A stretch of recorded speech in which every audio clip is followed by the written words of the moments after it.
All right, so just had a incredible conversation with Anthony Romero. Romero 17, as you guys know him.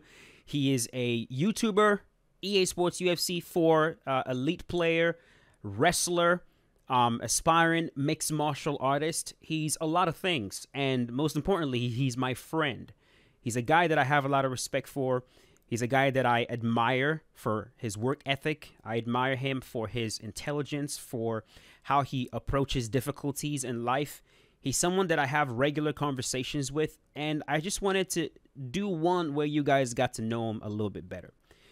He offered a lot of insight into how to get better at a game like UFC, especially with UFC 5 on the horizon. And I think this is going to be something beneficial for everybody. You guys are really going to enjoy it. He's a very well-spoken, very articulate, and very intelligent guy. And it's always an honor when I get to pick his brain. So I'm going to let you guys enjoy the, I don't know, conversation podcast, whatever you're going to call it, heart to heart with Marshall. And in the end, definitely check him out. Let him know you appreciate him. And I appreciate you guys as well for checking this out. So enjoy. Let me say this. Usually, right, when people have these conversations, it's kind of like for the benefit of the audience, right? Because like the interviewer kind of already knows who he's talking to, like like things on a deeper level, a personal level, with the person he's talking to. But like when you and I had that conversation and you brought up Jose Aldo, I didn't know that part about you.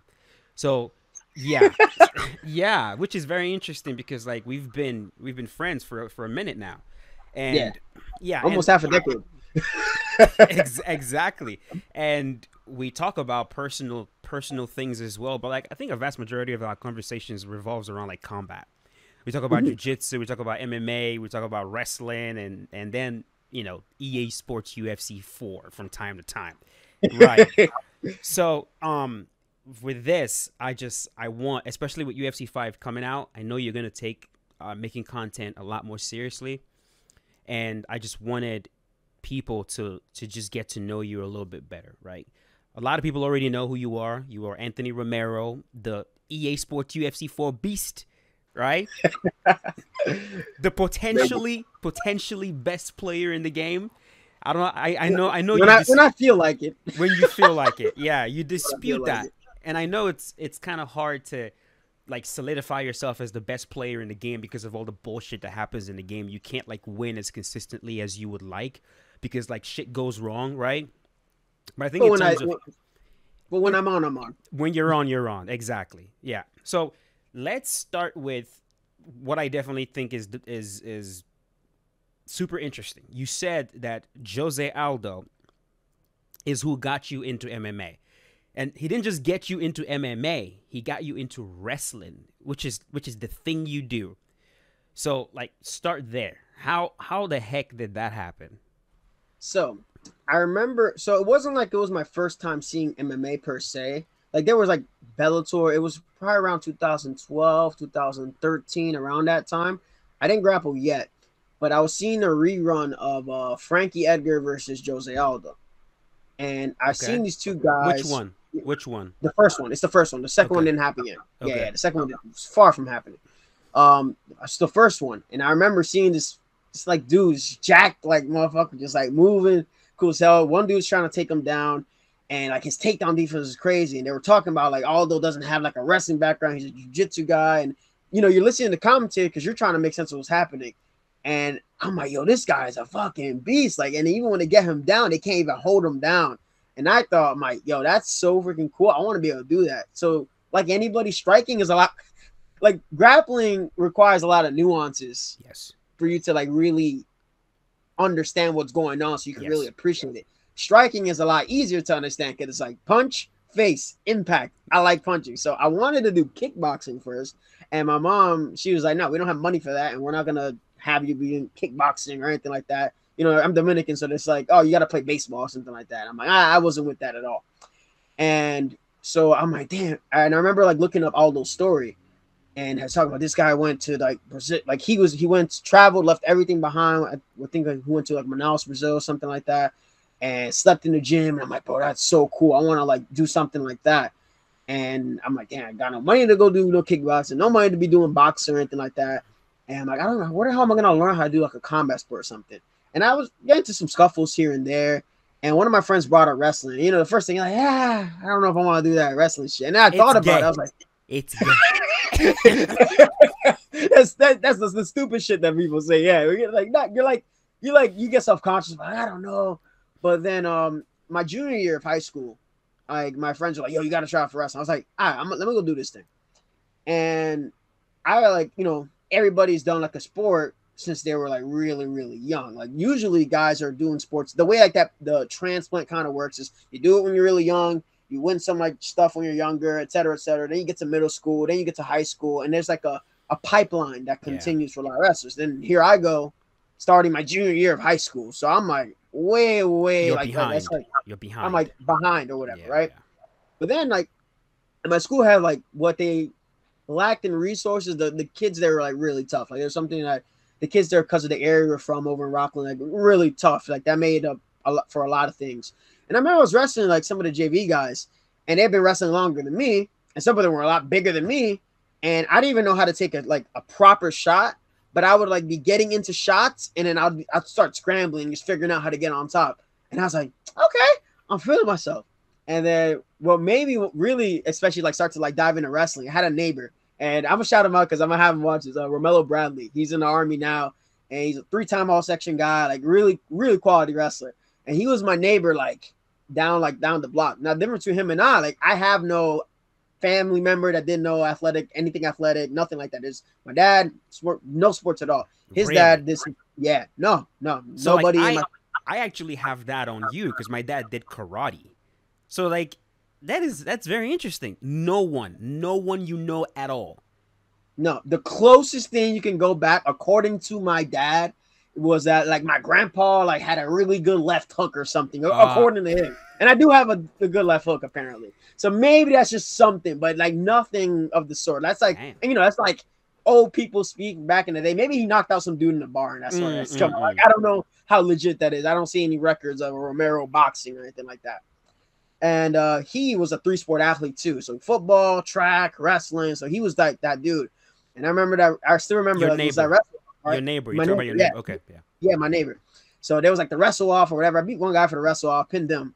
And fucking Mello, I think he teched me, but I didn't even know what the fuck a tech was. Like he teched me. He got me like the crossfield tilt. And like I went the whole first period. I don't think he took me down or anything like that. Second, I was like, whatever, choose bomb, try to get out. Gets my fucking wrist and like rolls me around, and then the match is over. And I'm like, fuck, I'm not even done. So like I didn't understand. And something that got to me was like, I think there were some people on the team, they were like, oh yeah, he's gonna quit. Like he's gonna quit now. I came back the right next day. I'm like, like I was just like, they thought they thought you would quit because you got beat. Yes. Yeah. And I was like, nah, they didn't know this motherfucker. This Mr. No Quit ever. No, so I was like, I gotta figure out, and it took me some time to figure out how I figured it out now. And obviously, there's a lot of things I'm happy I figured out now. But it went from that, like at first you want to chase. I want to beat him. Like I want to beat my neighbor. I want to beat him. Like I want to surpass like what he's gonna do and whatnot. And I remember it was at the divisional. He told me this like 2 years later, but like, divisional tournament, I actually matched up with him in the quarterfinals. Now he beat me, but I went the full distance that time. I think he majored me. It was like 1 point away from majoring me, and I was like, okay, whatever. Okay, and then I made it like. What's up? Real quick. You're saying a bunch of words that nobody understands. Let's peel back a little bit. First of all, describe what a tech is. A tech is like 15. Wrestling. It's a mercy rule in wrestling, so it's like 15-0. And in folk style, especially college, a little bit different, but in high school too, like a tech falls like, you know, if the guy's like the score 17-2 or something, the match is over. So the ref just goes, all right, bro, you've mauled this guy enough. It's over. Enough. It's over. Okay. It's over. Okay.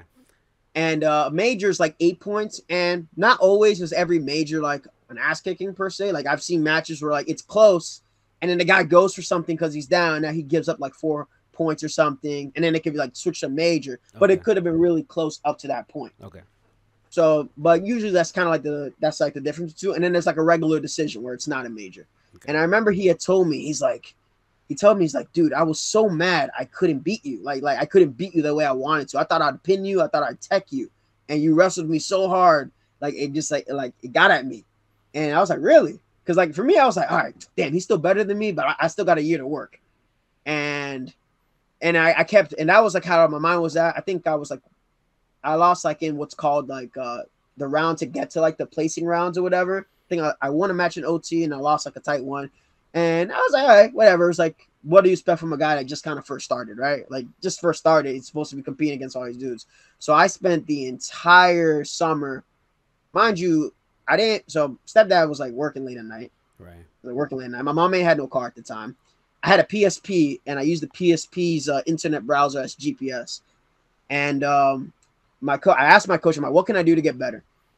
And he said, well, this guy, Coach Lorenzi, has open mats over at Clarkstown South High School or something, right?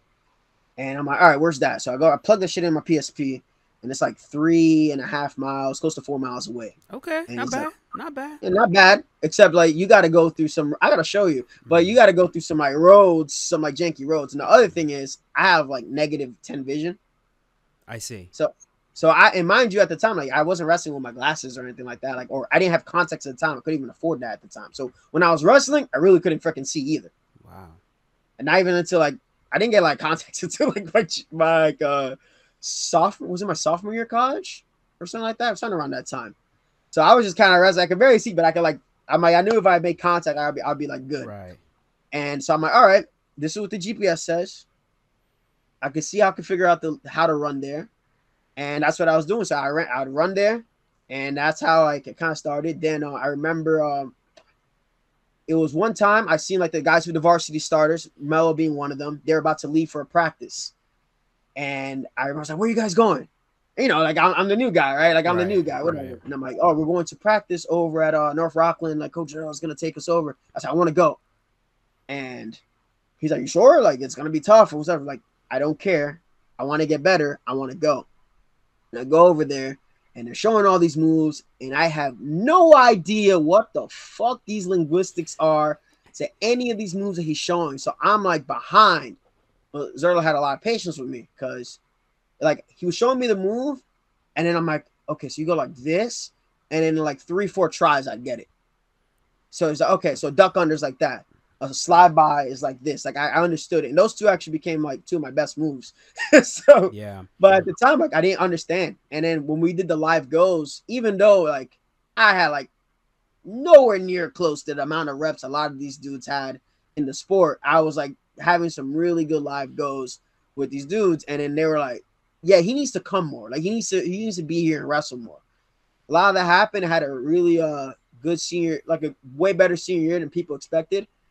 Took fourth in like my section, which is like right before the state qualifier. You have to take first to go, but like to take fourth in the section, just to give you like an idea of like who was in my section at the time. The guy that took second, who beaten me in the semifinals, ended up being a D3 All-American. The guy who I beat in the Kanji semis to get to the third place match became a 2-time state champion, I believe. And also, it was a D1 starter and I think an NCAA qualifier at one point. And I still talk to him now. He's cool peoples.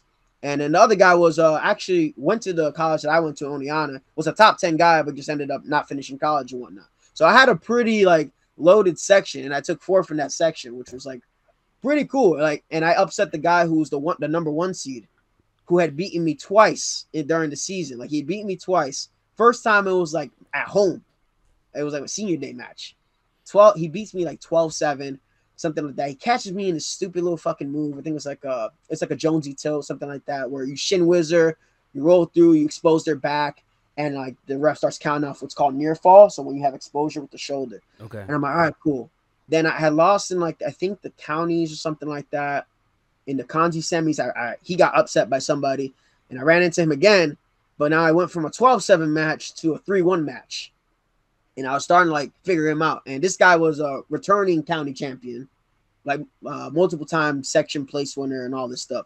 So then the third time we matched up, I actually had to avenge 2 losses that day.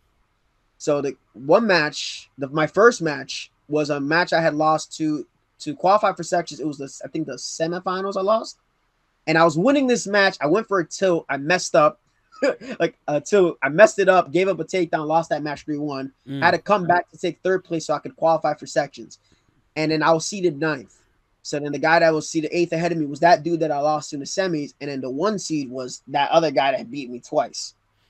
And by number one seed and third seed, number one seed typically is like the top guy, right? He's the top guy. That's the guy to beat, right? So the progress that you saw, right? The progress that you saw with your grappling right off the bat. If you had to pinpoint what that is, right? Like, what would you attribute that to? Would you say it was like you just had a natural, like something natural that wrestling just clicked for you? Or would you say that because you started behind everybody, it made you kind of work a bit harder than everybody? Or would you say it's a combination of both? I'd say it's a combination of both, but I also kind of saw things differently, and I asked a lot of questions. Okay. Like, and I'm also a big at the time it was like feel, like if I felt something, eventually it would click, like how to do something correctly. And like the more I got adjusted to positions, if I got enough reps in a position, I'd kind of understand what to do. But like, you know, it was definitely like due to work ethic. And I wasn't coming from like, oh, years of doing a sport. I didn't come from like, the most I did as a sport was like skateboarding. Right. And that's like completely on the opposite end of the spectrum of anything wrestling related. Like, that off season, I ran miles. I even did cross country. I actually like overtrained like leading up to my senior year. Like I was running like 10 miles and then wrestling for 2 hours right after.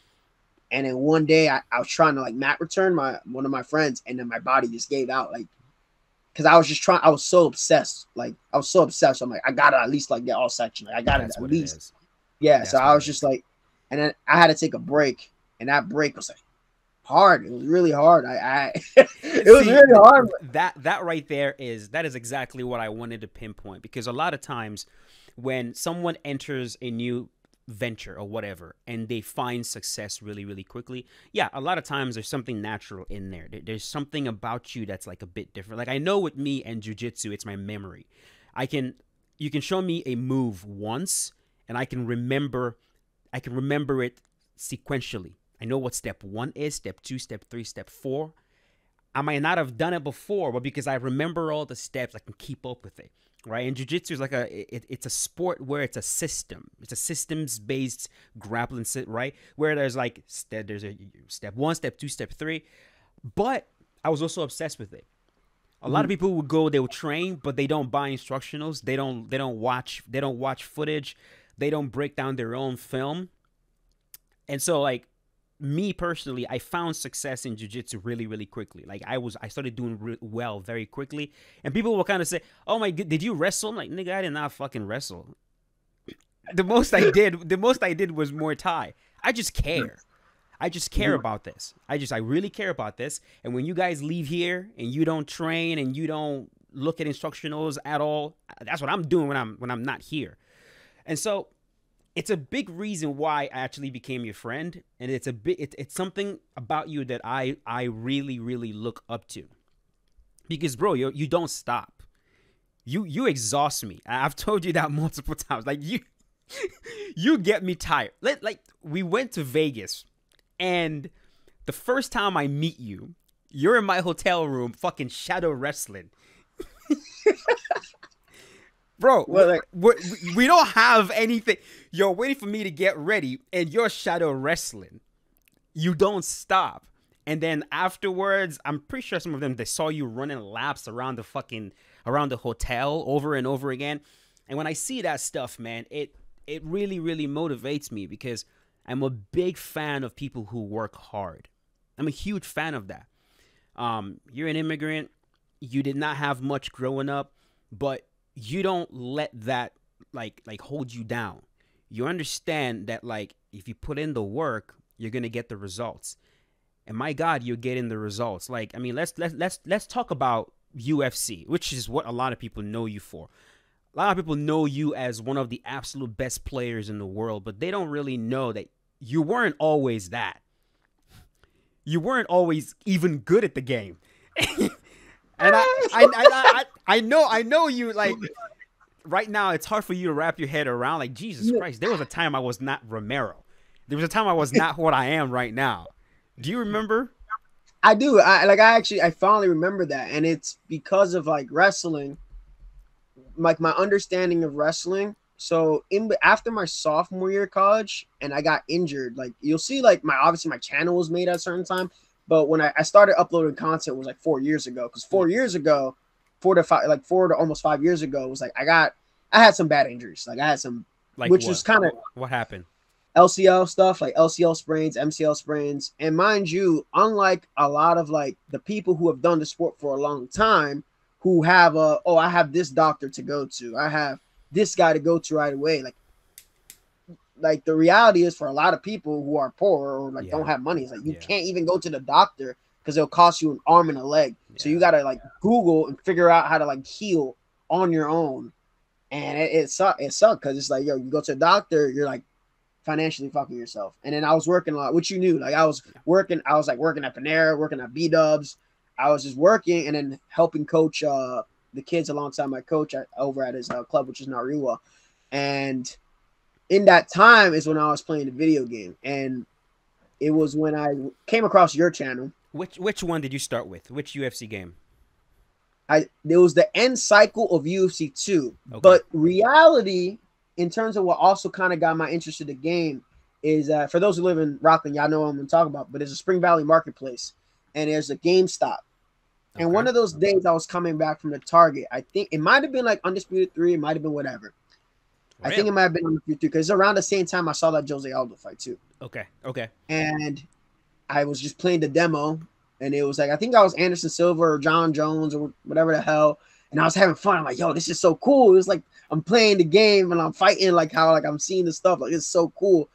Obviously, they ain't had no money to buy the damn game either. So I couldn't play it. But I would come back and I was like, I'd play like the game a little bit until like, because I didn't have the shit at home. So I'm like, this is the only place I could play until like the demo period or whatever the hell ran out. Something around that time. It was a demo period, or maybe the game was just happening to be on there. Like I can't recall correctly. If I look it up, maybe it'll give me a clear picture. But I definitely kickstarted it. And it was like around end cycle UFC 2. I don't remember if my younger brother got it or what. Or one of us got it or something. Must have been on sale. And then I think we were watching your channel. And we are like, I remember we were watching your channel. You had like the bongo drums. Yeah. At some point, like, yo, this guy's cool. And what I like the most is that when you were playing, you were trying to fight as realistic as possible. You know that face. This is guilty face because I moved away from that. I really did. I moved away from that. But continue. Yeah, and like that's something that I want to do. And I remember, like, I remember I know what the exploits. Like you'd speak of exploits, like dirty stuff people do, or you're like say like people who like rely on parries, like you know all that bad stuff. So I made it my mission like not to do that stuff. And then I remember this. Let me tell y'all motherfucker something. Yeah, I'm looking at y'all on the camera. There's certain memories you don't fucking forget. My brother Bryant was in his room. I think I put a fucking bantamweight, right? I still remember the TV, still remember the PlayStation. Fucking loaded up a fight. It was a TJ Dillashaw mirror match. And you know who popped up? This Nigerian motherfucker right here. And I said, yo, Brian, what? I'm about to play Martial Mind. He's like, no way. He's like, yeah, it says Muay Thai striker. I said, get the brothers out the room. I'm taking this guy seriously. Like, I told these motherfuckers to get out the room. I'm like, I'm out of being this shit. And I remember because in UFC 2, it showed the scorecards at the end. Yeah. And it was tied heading into the 5th. And I fucking got knocked out. I don't know. You did that straight lead uppercut straight combo you love. And then you did some shit. You body rocked me on some bullshit. Like, I remember that shit. I was like, fuck. But it was fun. And I'm like, damn, okay, I can compete with this guy like that. And I'm like, all right, that kind of like kickstarted something. And when I started, I think UFC 3, like news of UFC 3 was coming out, the demo and all that stuff. And it was going to be better, like a lot better, the motion, whatever, locomotion with the footwork. And I'm like, I'm going to be good at, all right, maybe it's too late for me for UFC 2. I became like, I guess, average, slightly above average in a short amount of time for UFC 2. But UFC 3, I was like, all right, we'll see how this game goes. And, you know, we had a year of bad exploits on that game too. But God, through all that though, I stayed really stubborn. dude, I stayed so stubborn on like not. I was like, I'm going to play clean as possible. I don't care what exploits or whatever. I'm going to try to play as clean as possible. And It that is was still even you. That is still yeah, you to this day. What a lot of people don't realize when you show me stuff like in private, this dude knows things that if he was using it in this game, like it's hilarious when I watch players do a bunch of their fucking exploits and they do it to you, and I just know I'm like, oh my god, if he did half of the shit that he actually knows that's broken in this game, like y'all will not be winning. So like for real, like no, serious, yeah. and it pisses me off when I see it because I know like you have that integrity and like you're not gonna stoop to that level, and it's one of the things I respect a lot about you. Like when you play, you not only do you try to play like the character that you're using, but like you try to play the game legit and you still win. That to me is really really impressive. But continue. Tell me about your UFC 3 career. How did how was that? Because in UFC 3, were you one of the best at some point or no? At around the end, I started getting noticed. But let Okay. me here's the thing. I remember I ran into you again. I ran into you. I ran into your motherfucking ass again, right? And the thing was, I realized I guarantee you probably still have that clip, but we were fighting. It was an Aldo mirror match, and I think I was fucking you up on the ground. I ain't hold you. I was fucking you up on the ground. It's not. That's normal. Yeah. And then I was like, no. Like in my head, I said, no. I want to outstrike this guy. Like I wanted to outstrike you, and I got up from half guard postured up, and I don't know what it was. I think maybe something tracked me, or I did something stupid, and I got knocked out. But I was like, nah. I got knocked out. I got knocked out. But it was like for me, I was like, nah. I gotta beat him. Like I gotta beat this guy. And then I think what happened was, I think I still have it. I think it's unlisted on my channel. Okay. I had to check. It was when I had gotten better, and I think Uni told you to play me, and we did a best of 3 with Aldo, and I won. And that's when you were like, "What the fuck?" Yeah. Like it made no sense. The flashes of brilliance started pretty early, and then like you kind of just blew everything out the water. It was like, yeah, he's good, he's getting better. To like, okay, I guess I can't beat him anymore. What the fuck? Like, how the hell did that even happen? So, how did it happen? Like, what was the...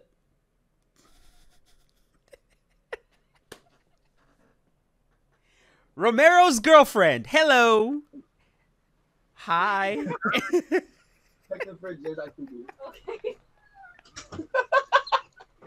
That's funny. So That's funny. Yeah, how did that actually happen in terms of like your progress? Because there are a lot of people right now that are, bro, there are people that have been playing this UFC 4 has been out for what, 3 years now? About 3 years? 3 years. And these players are now kind of starting to get better, which I know I'm laughing, but like it's kind of weird, right?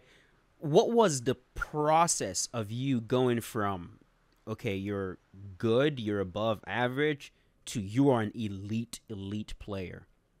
How did that happen? So it's kind of hard because you know how a lot of these players have gotten better, like now, because they had a wealth of information. Exactly. They have stuff from myself. They have stuff from you. They have stuff from Pride. Like there's so much information at the time. So like now you can go look up best combos, best counters, best this, and you'll have that. It's kind of like when somebody creates something, it takes time for that creation to happen. Other people see what got created, so now they make their own variations of it, or now it's just easy. It's more accessible. Yes. It's easier to learn that way.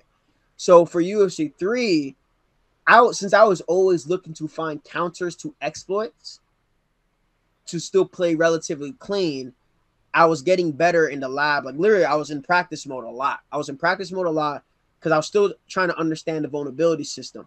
And I actually made the connection to wrestling and even like striking. I'm like, oh, wait, so vulnerability kind of works at the start of like if right before you're about to start, you get hit, or right at the end when you're overextended. And it's actually almost like wrestling, where if somebody times you right before you try to shoot, like you're screwed. You get really overextended on a shot, you're really vulnerable. And I made that connection. So I'm like, all right, let me try to find some stuff. And my most watched video is the UFC 3 counter tips video. with my old like with a mic that's worse than the snowball shit I had.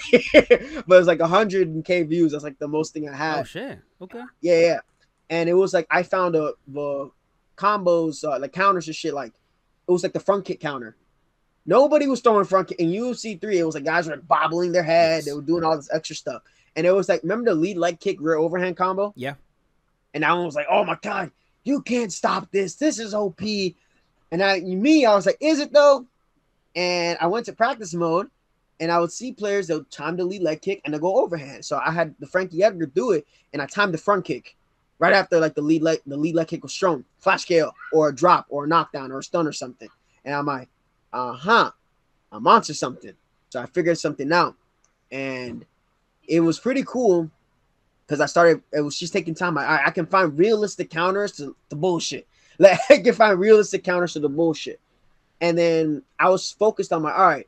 And if I figure this stuff out, I want to let everybody know what I found because I felt that I'm not the best. I can't be the best guy if I'm like withholding information from people. Yes, it's sir. kind of like there was certain players that like if you were like to release this secret or this specific sweep or something, like you've committed a sin against humanity and like you're trying to let all the people know. But like if you're that good, it shouldn't bother you if other people know about this stuff, right? Like broken shit is a different story. Like if you're trying to withhold something that can literally destroy gameplay and you keep that shit far away. I know like 3 things that can like ruin this game right now, and I keep that shit in a fucking vault. Like I keep that shit in a vault. I'm like, yeah, we'll never talk about that stuff. But in terms of like stuff that everybody should know about, it also happened because, funny enough, because of career mode. So wanna why? So career mode actually helped you get better. Career mode actually did what it's supposed to do. In a way, but it incentivized myself to do my own damn tutorials. I see. Right, because I saw it was lacking. It was just it was lacking. Like it wasn't explaining stuff in depth. The game, it wasn't telling you, like showing you like this is the animation for this is this and that. It just wasn't telling me, so I had to go figure it out on my own. So playing career mode, I'm like, all right, well, I gotta figure out how this shit works because the game just tells me, oh, I gotta throw this and that, and it's just okay. It's the most pitiful help system in a game that I've ever fucking seen. Like it doesn't explain anything. I don't know if it's laziness or if they don't even know. It's almost like they don't even know how their own game works. Well, even with said that, there's actually an old post on Operation Sports. I found that the question mark kick, if you threw the question mark kick at closest kick range punch range, you can track somebody trying to pull the kick because the kick comes up like a body kick and whacks him up over the top of the head. I think it was Skynet. And he's like, how the hell did you find that out? Right. Because I'm like, I thought about it. I'm like, well, that makes sense. You're faking like you're going to the body. It's going to come up to the head. You try to pull at an incorrect range, you're going to get bopped with the kick. And I used to do that a lot with Sterling back on UFC 3. So a vast majority of it was you trying to figure out how to deal with the exploits that you came across, and then you would spend a lot of time in practice mode actually labbing and figuring out what works, what doesn't work. What about playing other high level players? Where would you put that on the scale of 1 to 10 when it comes to your progress? That was like me. That was a hard thing. Because it was trying to temper. One thing, like I could definitely say, like back in my heyday, like I had like some like temperamental issues, like not even gaming wise, like just other stuff. Yeah. And I grew a lot from that point. So when I was like making content tutorial wise, I wanted to just like stick to education. Like I want to like just educate, and I didn't want to get too deep in competition because I was already like wrestling. And then I remember, who the fuck was it? Oh yeah, it was Ed. I beat Ed on ranked, and I don't know. Ed Parker, who is another really, really, really good player. I beat Ed Parker on ranked, and I saw ESFL Gaming, whatever the hell, I saw ESFL Gaming, and everybody was hyping up Ed Parker. Like Ed's gonna see this, he's gonna remember this. Everybody was hyping up Ed Parker, and then I just said, I'm like, oh, I played that guy, I beat him. Like it was a true statement. Mm-hmm. It was a true statement. I'm like, oh yeah, I played that guy, I beat him, and I beat him clean too. That was the thing. I beat him clean. Like he was using Connor, I was using Aldo, and I think I knocked him out like in the third or something like that. And it was a really good bout, but I won. And all these motherfuckers just came and called me a liar, this and that, and this and that. So I was like, what the fuck do you mean? I was like, what the fuck do I have to lie about? So I was like, okay, that was like the first note. Like people started like, all right, who the hell was this guy saying that he beat Ed Parker or whatever? Then it was actually him. I beat up him. And this is actually how I met you. Like I actually met you. He was streaming. Him the Dream 32, for those you don't know. He was streaming and he ran into me using Aldo Barboza, one of them two Brazilian kickers. And I whooped him. Sorry. No. Come on. It's all love. We know what happens. And he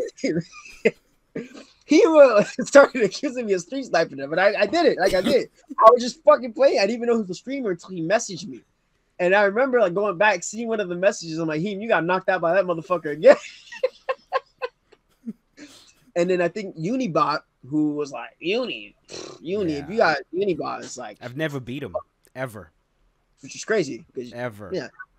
But Uni became. I was like, let me play this Unibot guy. And Uni was a little exploiting fuck when and I realized that Uni was like just a play. He was a play to win guy. He was capable of playing clean, but he was a play to win guy. Gotcha. So I played him. Like, you're the number one guy on rank. Let me play you. And then we went like 2-2, but he was just fucking doing the same shit Iron Sharif was doing. So I actually virtually had like no respect for Uni. I was like, whatever. You do that exploit shit and you think you're number one. And then I realized later on, oh, he's actually good. He actually has like there's stuff that he actually knows how to do, but wasn't showing it. And then I first started Kickstarter because I was playing Uni a lot. And then when Uni started playing me, like for real, like he was kicking my ass, bro. Like, he was kicking my ass. And I was like, I'm gonna figure you out, Uni. And eventually I started figuring him out. Ed and I eventually played each other again because he wanted to see, like, all right, let's see if you're lying or bullshit. And he invited me. He saw it was 1-0. Like I was up. Yeah. And then we went 1-1. And he said, oh yeah, bro, like you're really good. Like, and I'm like, yeah, I'm like, so are you. I'm like, I don't understand why all them folks start attacking me. That's just what happens, man. This community is fucking weird, bro. But keep going. Yeah, so that kind of like kickstarted the whole like interest in ESFL thing because I was beating a lot of the ESFL guys, like that, like on ranked and whatnot. And people were eventually asked. My channel got a little bit more attention, and then it was the rage thing. There's a beat Magomed Sharif rage thing. That was funny.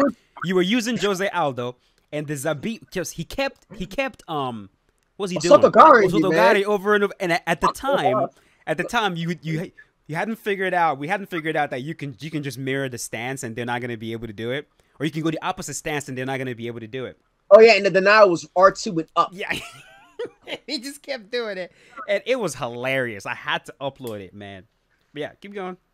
Yeah, and then that I got attention. And I remember before you had uploaded that, you're like, yeah, you sure? Because you know how people are. Yeah, and what I told you, I'm like, I don't give a flying fuck. Because I knew some people would look at that and see the problem with some people is they don't know how to separate like how you act when you're playing a video game versus how you actually act in real life. They thought, oh, this guy is raging in a video game. He has to be a fucking loser. I'm like, bro, it's just a goddamn video game. I was laughing. Exactly. I was laughing. It wasn't even like you were like genuinely like losing your mind, pissed off. It was annoying, but it wasn't that big of a deal. And so I was telling you, like, hey, are you sure you want me to upload this? Because like, there's some people in the community that you might see some annoying comments. Like, can you take it? And you're like, bro, I'm fine. I'm like, okay.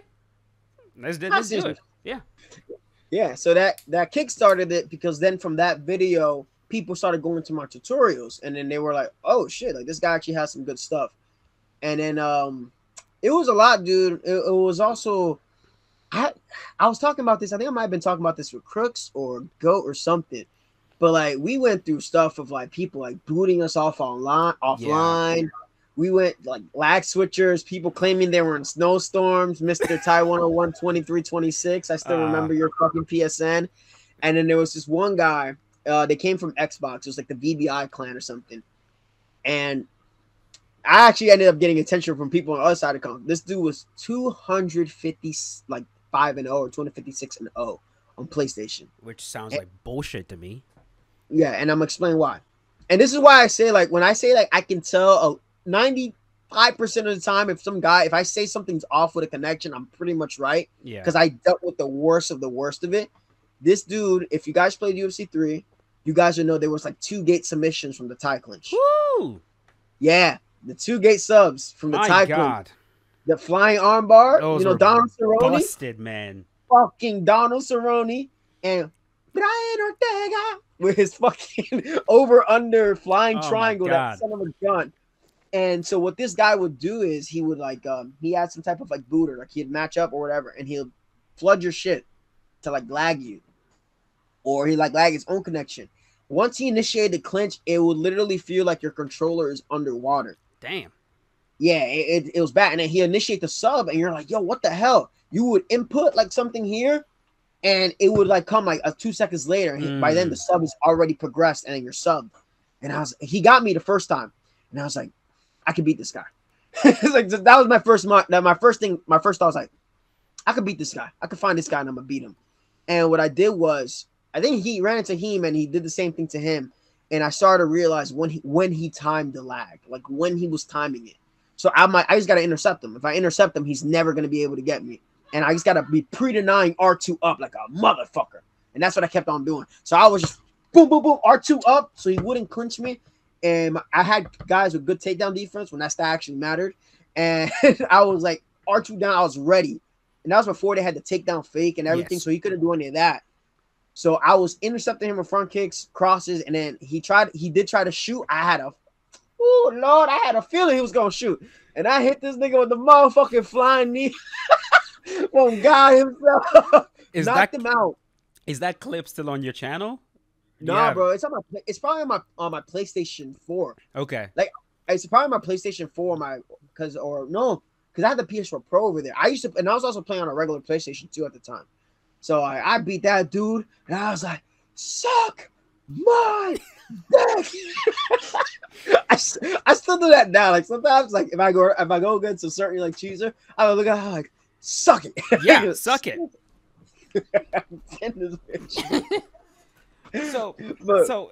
So like fighting all these, top level players or whatever, because I know like going into UFC 5, a lot of people will want to get good at the game quicker. I can already tell. I know that. So where would you say, if you were to rank 1, practice mode, 2, fighting high level players, if they could do one or the other, which would you tell people to focus most of their attention on? Practice mode. There you go. Practice mode. The reason why, yeah, and I'm gonna explain why. Yeah. So there was also a time I was playing more on quick fight than I was on rank. There's Yes, actually, sir. if you go to like the UFC 3 leaderboards, there's a gap in time where you're not gonna see my name. Maybe you might see one of my alts that you'll never fucking know. But one of my alts where I was only using B fighters at the time when there was A+ fighters. I tested myself to get top 10 with my alt with B fighters only, just to beat guys who are using A+ fighters. So I've always like done that because I want to test myself. And you'll see then I come back and like my winning record is like really good, like 150 something with like only 13 losses or some shit like that. And I was like gone. I stopped playing everybody. I'm like, I gotta go on quick fight, because what I caught myself doing was that I started to play with the same rhythm or sequence, because when you're playing like really good players, you start to almost expect the same thing over and over again. And then you start to limit your own creativity, because whether you realize it or not, you start to subconsciously imitate what they're doing, and you almost become a clone of that person if you're looking to learn from them when you're sparring. So when I caught myself doing that, and it'd even be like, I was like, no, hold on, something's wrong. Like I feel like something's wrong. I'm not playing like myself at all. I'm playing like how I'm quote unquote supposed to play to win. Yes. And that's not me. I gotta play my own way to win. You feel me? And you have to be able to switch it up on a dime like that. So I started doing quick fight because I just figured, I'm like, well, it doesn't matter if a body kick is coming from fucking Unibot, Ed Parker, Jamie, or any of those two guys. It's still body kick if it comes from a noob. So I started just working on my timing, going against like the bums and whatnot. And I dealt my fair share of angry messages, because back then they used to have bush chat, bro. There was this one dude I'd pull. I you know how like, and like I said, my pulls were legit. I hit that shit in Vegas. I hit nasty ass pulls, and that happened on quick fight. And this one dude started freaking out on the mic saying he was using glitch, glitch using motherfucker. Oh my god, it was hilarious. They accused me of using someone accused me of using a modded controller, Oh my God. That's my favorite. in the fight that I did against Prioxis. The comment is still on my channel. It's hilarious. He was like, "There's no way you were denying all those takedowns. You were using a modded controller." Okay. Oh, your takedown denials have always been nasty. Like, okay. Like, all right, whatever. You are Muay Thai-esque in that aspect I'm virtually. Like, okay, like, you whatever always you say. hard like takedown. Yeah. So I really like that point because I think it's very important for like people to understand that fighting high level players will get you better. It will. It will. It will 100% get you better. But what is most important is getting reps of things that you typically don't get reps in. Like I told you, you and I were having a conversation a few days ago, and I told you that Hodger Gracie, who is the jiu-jitsu GOAT, period, right? Gi, no gi, he's just considered to be the greatest of all time in jiu-jitsu. He won multiple championships training with only blue belts. That's it. He trained with only blue belts. And you listen to that and you're like, that makes no goddamn sense, bro. You're going to be competing against other elite level black belts. How do you train for that fighting just blue belts? And it hit me right after I said that. Yeah. And he explained, because you need a dummy. The only way that you can get proficient in whatever you're trying to do is either practice with no resistance or practice with just enough resistance to allow you to practice that move over and over and over again. Like if you took me right now, right? I don't really know how to wrestle, but if you took me right now and you're like, all right, you want to learn how to wrestle? I'm going to have you wrestle Anthony Romero 5 times a week sparring. That's it. I'm not going to get good because you just take me down over and over and over and over and over again. How I'm going to get good is if you gave me a body to practice on. You go, all right, I'm going to show you this snap down. Now I'm not going to give you any resistance. Practice it. Now I'm going to give you a little bit of resistance. Practice it. Then maybe I'll give you full resistance and then we'll see how you go. But for a vast majority of your training time, spend it on little to no resistance, so that when you do meet full resistance, you're already good at the move. You don't practice to learn how to throw your kick 10,000 times on full resistance. It's not gonna get good. So for UFC 5, everybody, you want to get really, really good? Yes, definitely look for high-level players to fight against, but spend most of your time in quick match. Spend most of your time in practice mode.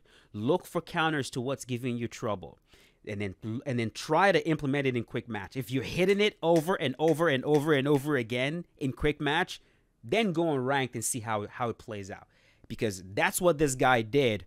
And that's how he got as good as he's got, bro. Like you barely play ranked right now, right? Like you barely. Yeah, I just don't want. I stream with like 3.5-star fighters, sometimes 4 stars. But yeah, like I'm using like the worst fighters just to like challenge myself. But also, it's you have to be okay with losing. Yes, that's the biggest thing. Like before I won all the ESFL stuff like for UFC 4 and everything. I lost in big moments in UFC 3. That's what a lot of people forget about that. They focus on the wins and the losses. Like some people forget about the losses. Like I lost to Ed twice in Ricky J Sports and whatnot. I lost to Advaita before. You lost to Ricky. No, Rick. It was the Ricky J Sports tournament. Okay. I thought you said you lost to Ricky J. Okay. No, I had one loss where the game fucking glitched it. I beat the crap out of him after. He knows it. But we ran into each other on rank and I was dogging him. And it was, remember the glitch where it didn't let you follow up after you knock somebody down? Yes, and I was punching the air, and I was like, fuck. I was trying to finish him, get him out of there, and didn't let me. And then I got caught with some stupid shit. I've lost to Ricky J. It was kind of surprising. I've lost to him too. Yeah. Mm-hmm. And that was even before I got good. I remember Ricky, like he didn't even upload that until like people started talking about me. I was like, you son of a gun. Yeah. Yeah, he's good. He's good. Yeah, Ricky's good. He just doesn't care. He doesn't care. He doesn't. Yeah, he doesn't. The game's not a serious thing to him. He just wants to have fun. That's just what it is. Yeah. What you said about being okay with losing. That's such a. It's so important because like it's the same thing with like going into like your wrestling class or going into jiu-jitsu class or whatever, and you never allow yourself to get put in bad positions. The day you find yourself in a bad position, you're going to realize, Jesus freaking Christ, I haven't been here in a while because I fight so hard to never be here. And I want to win every single rolling session against everybody. When it's time to go, you better have been put in side control 1,000 times. You better have had your back taken 1,000 times. You better have been mounted multiple times. You better have been leg locked multiple times so that when the time comes, you know how to deal with that. And I think the same thing applies to UFC, right? A lot of players, man, they always go with their A game every single match. They don't have anything else. That's it. Clinch, have you seen clinch? You meet a bum. They meet someone that's a legit bum. They're new to the game. What do? They're fucking A game. And to me, it's so stupid because when you run into that one player that can counter your A game, you realize, holy shit, I have nothing else. Nothing else. So that's a really good point. I'm really happy you brought that up. Well, it was even like that for wrestling. I would look for guys who are significantly better than me. And a lot of guys they're like, oh man, I bet you that guy kicked your ass. I'm like, yeah, he definitely fucking does, and that's how I'm gonna get better. Exactly. Like same thing with freaking with my boy Roman. Shout out Roman. RBY for those of you who follow like Penn State wrestling and shit like that. That motherfucker, if I took this motherfucker down 3 times, he don't took me down 30. Yeah. But he's like a phenomenal athlete to work with because you see like that work ethic. You constantly working. I like meeting other people who are like-minded like that. And even before him, my friends I was around, like we would look for like, hey, let's go meet up and let's go train somewhere. All right, let's go train somewhere and let's just fucking work. Let's go like try to figure this out. Let's go start situationals from like the dogfight position. Let's go work this and that. All right, let's try to throw each other from this position. We're used to that position. And it's the same thing that applies in the game because you see it in rank. And a lot of times this is where players actually get frustrated. And you see me do it on stream, like I'll start spinning around in a circle. I actually did it in the other stream. Like some of you guys might have missed it, but I was finding this dude. He was losing the fight. Like he was losing the fight, and he just would not deviate. Right. And a lot of times, what happens from players, they get so frustrated that the person is almost not registering that they're getting countered. You expect them to change something up to make it easier for you to like finish them, all right? Because you're focused on finishing them. But I was telling like Henry the other day, I'm like, win the small battles. Like if you've already won the small battles, you're winning scoring wise. I'll literally be like this. I'll go like this. I'll put the controller on my head or some shit like that. Like he only knows what he knows. Like I'll just because he's the guy. I'll have the guy like literally stare at me or won't go forward at all. Like the guy's only way he knows how to play is if I'm chasing him and he needs me to camp on forward vulnerability. So once you understand like how to win the small battles, how to understand like, all right, look, if this is how this guy's going to play and nothing else is going to change, then I'm just going to stick to the one thing that counters it until I need to get to the next thing. I don't have to force a bunch of sequences that I don't need to force. Yeah. I mean, it's a pity that like every single time you see one of these camps, right? One of these UFC 4 camps, they almost always just sit in a room and teach each other bullshit exploits. Why do you think that is? It's winning. They value winning at any means necessary. It's almost like when you're playing like a high level fighter, like a high level player, or whatever, right? And they tell you, hey, if you do this combination, this is gonna get you here. So you're focusing on land the combination. You don't know why it works, but it works. So there's no really a true method to your madness. You're just inputting the buttons, doing the same thing over and over again. What are you gonna do when a guy counters it? You probably don't know, so you probably just keep doing this combination or the other 2 or 3 that you learned. And there's a lot of things like there's certain characters that can get away with certain stuff. A lot of times the guys in those camps, they'll use the best guy in a weight class because when you use the best guy in a weight class, it can cover for your lack of skill in other areas in terms of your defense, in terms of health. Oh, I don't have to watch for my health as much because I got Connor or I got Jan or I have Holloway and Volkanovski. Like there's a difference between like you see a good Volkanovski, a good Holloway, like someone who's like a good Holloway versus like somebody's like, yeah, you can do this with anybody right in this division. Like if you go to each top player, if I make you play in each weight class, the most, from bantamweight to middleweight, you're probably gonna play the exact same way with each fighter in those weight classes. You're gonna pick the top guy, you're gonna play exactly the same with all of them. And that's why I get so annoyed because I tell people like I enjoy fighting players who like you tell me you're the best Conor McGregor, you're the best Max Holloway. Like, bro, if you're gonna tell me I'm the best Connor, you better fight like Connor. Don't tell me I'm the best Connor, and then when we start fighting, you start clinching me over and over again. Just because you can win a bunch of matches doing that with Connor doesn't make you the best Connor. Because like you said, you can do the same shit with fucking Max. You can do the same thing with Volkanovski. You could just rinse and repeat that. So what this is saying is, like, if you want to get really good at UFC 5, it's coming. Which is a big reason I'm doing this right here, just to help people out. Those people, because like with me, I want to be. Here's what I don't want for me. I don't want to be worse in UFC 5 than I was in UFC 4. I just don't want that. But do I want to be ESFL champ? No, I don't really care for that. I want to be competitive with whoever I run into. But if you're a player that you want to be as good as Romero, you can't do the same dumb shit that you've been doing in UFC 4. You can't learn exploits and depend on it and call yourself a good player. You can't do that. Because what's going to happen is it's going to get you results with a vast majority of people you play in ranked. And it might get you number 1 ranked. But when you run into this guy, you're going to get shut down. Or anybody else. You're going to get shut down. Yeah, and the thing so is, don't build your game around that. And the thing is too, like, those guys, the win, they can get the win. Like, there's gonna be a day they might get the win with that set style. That's all fine and dandy. Know they're not better. Yeah, because then they'll lose. I mean, you saw what happened with the Duho Choi. I was using Duho Choi against that Volkanovski, and that guy was like what, top 5 on the leaderboards. Which then again, I tell people all the time, the leaderboards means jack shit. It means fuck all. But like, realistically speaking, it's like that should never happen. Like a Volkanovski should always run through a Duho Choi. Yes. Like 99 out of 100 simulated fights, that should always happen. But wasn't the case. The other thing I like to say too, a lot of times when y'all get burnt out of the game, it's because you are only playing to win.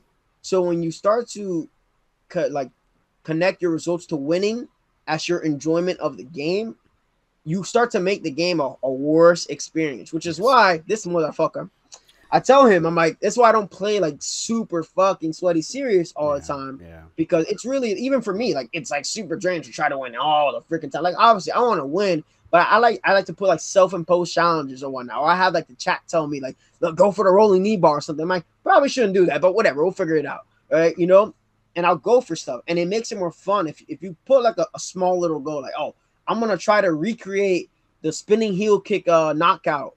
That yes, it's small, dude. It's so much more fun. I remember when I was doing this the Sim Barboza showcase, and remember, like, I had Zayev help me out, put the real life clips of Barboza doing exactly what I was doing in the showcase, and it was synced up perfectly.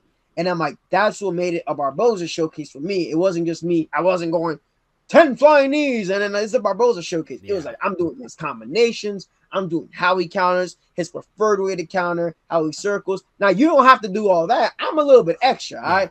But you can also just have fun. Like, yo, bro, I want to get this guy with a spinning heel kick or some shit like that. Or I want to go and try to do this. I want to recreate Lyoto Machida's KO. Or I just want to go have fun, go crazy and whatnot. You just have more fun that way. Yes. If every single thing you try to do is just attached to the result of winning, not only it's not going to help, because you know how many guys, especially like, about this, guys will get a win or something. They'll be like, yeah, look at me. And then people just look at, okay. Why? Because who gives a shit? Winning or beating someone that you, like, they think, if I can just beat this one guy, then I'll get 400,000 subscribers. Bro, I remember I came into one of Prize streams, and this one dude who's decent or whatever, he's good, like he does all the exploits that he needs to do to win or whatever. Yeah. He was like, you're not even, he was telling Pride, you're not even good. What is that? And then Pride pulled up that guy's stream, and he said, all right, let's see how you play this game. And the guy's just staring blankly into the camera. Oh, all serious, no personality. Yeah, no personality, like as fucking drywall. Like, bro, nobody wants to watch that shit. Exactly. I mean, there's gonna be a small percentage of people who are like that and are gonna watch it, but that's not entertainment. Like, not entertaining at all, honestly. Yeah. And you have to have like some type of substance. Like, the game is something, like I say this about wrestling, and I say this about the game. it's something that I do, but it's not who I am. Has it Exactly. helped? It's helped me meet great people. It's helped me meet a lot of like solid people. That's cool. But this is not who I am. My entire identity is not tied to To if I UFC lose four, to an exactly. EA. I've lost plenty of bouts I had no business losing, bro. I have to get laser eye surgery like soon. It's getting scheduled. Mm, And I'm just trying to schedule at the right time because you already know I've been had eye problems for like yeah, a minute. For like yeah. a minute. And like it's just you can't attach yourself that much. You have to ultimately make the game experience as fun as possible. Because at the end of the day, like this game, I honestly think too, like without like yourself, myself, Fry, guys who kind of help keep this game alive by Be, doing different things, I think like the it'd be series would have died out. dead. It'd be dead for sure, It'd be for so sure. dead. And that's where like I also want to thank you because if I'm to be real with myself, I kind of veered away from that. In UFC 2, I was doing like fighter showcases were fighter showcases. They were genuinely fighter showcases. I would do research on the fighter. I would learn everything I had to learn about the fighter, the way the fighter moved, the fighter's favorite combinations, even the pace the fighter enjoys fighting, and I will try to really implement that. And when I think back now, man, that's one of the reasons why UFC 2 was so insanely fun for me, and a big reason why UFC 4 started like getting stale, which is something you revealed to me, is I was kind of fighting the same with everybody.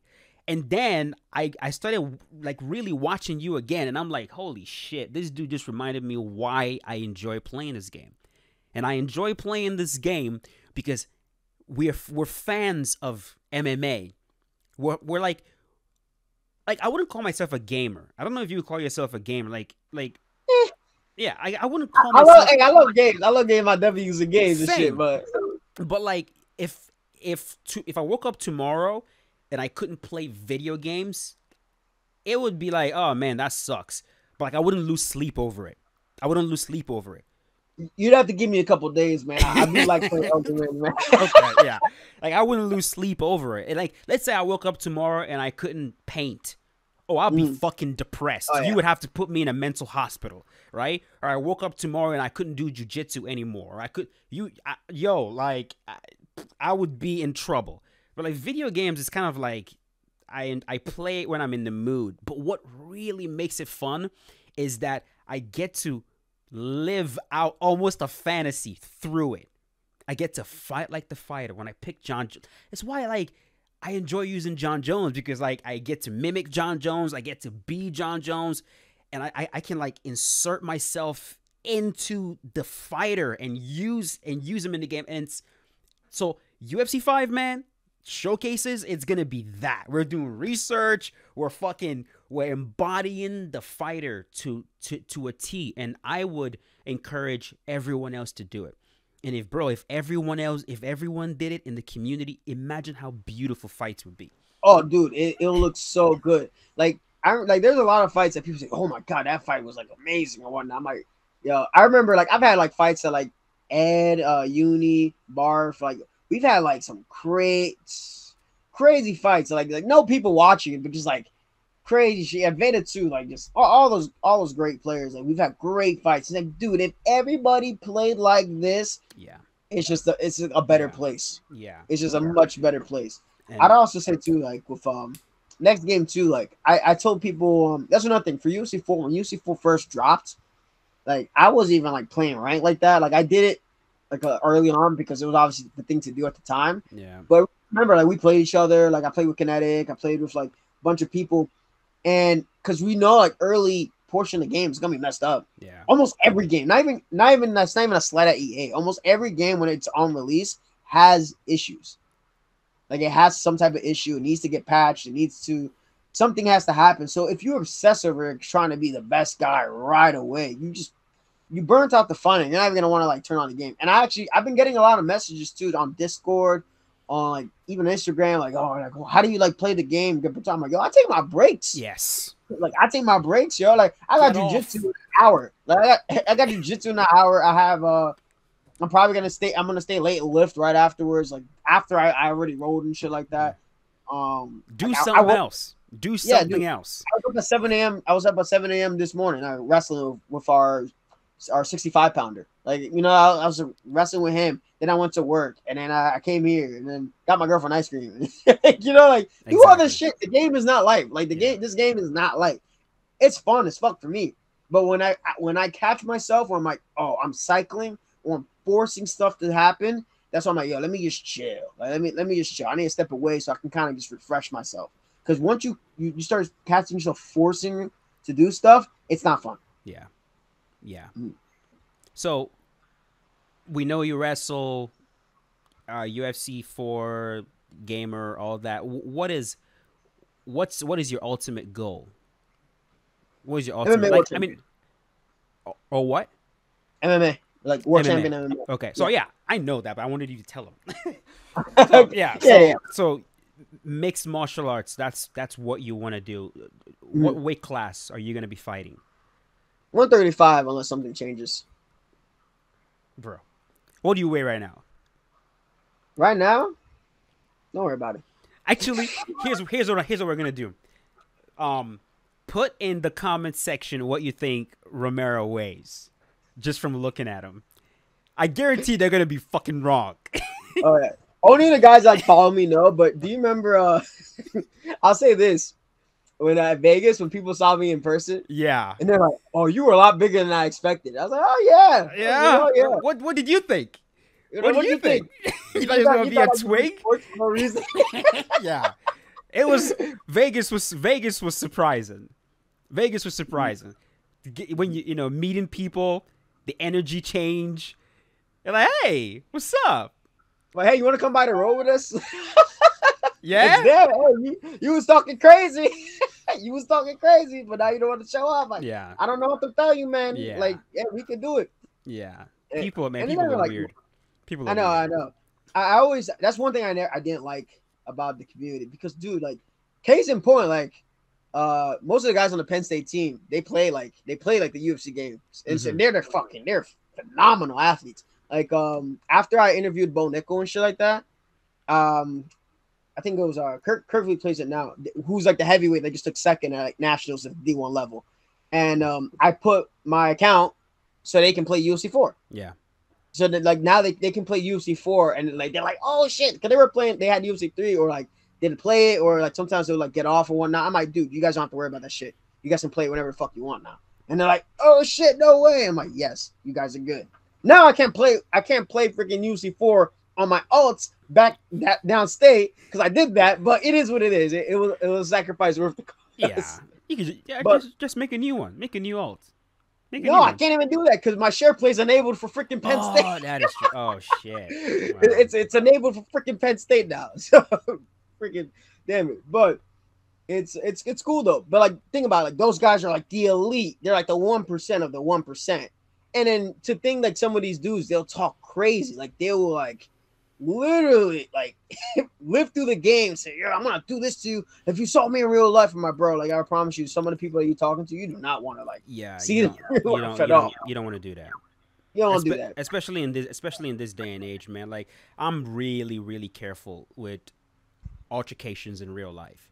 Oh yeah. Because like one, I don't think I'm a badass, and I don't want to meet that motherfucker. Yeah.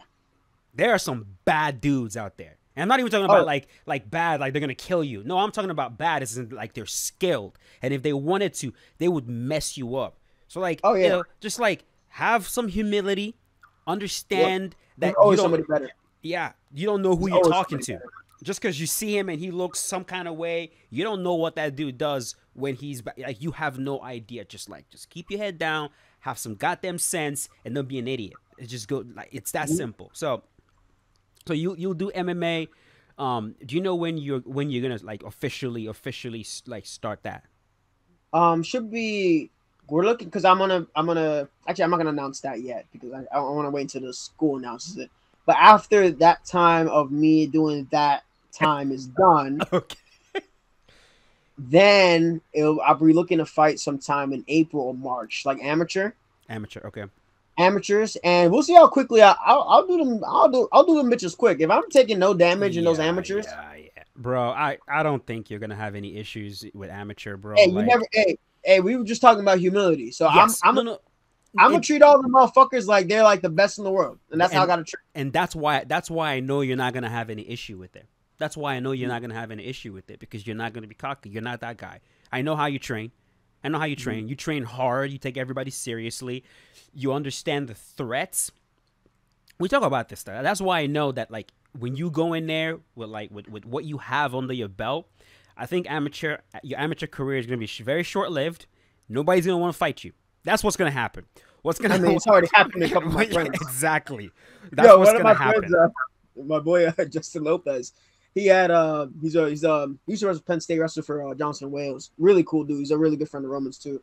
He had a fight. The dude was supposed to, I think it was a boxing match, and the dude just fucking last second just dipped. Yeah. He said no. I'm like, dude, how do you do that? Like, you sign a bout agreement. Yeah. You get to the arena, and he said, "Nah, fuck that. I'm not fighting that guy." Someone did that to you in jiu-jitsu. They saw you. Oh yeah, right? Yeah, they did. Because they saw me beat his brother. Yeah. Like, I beat his brother. And then I'm like, all right, because I did 8 matches in a row that day.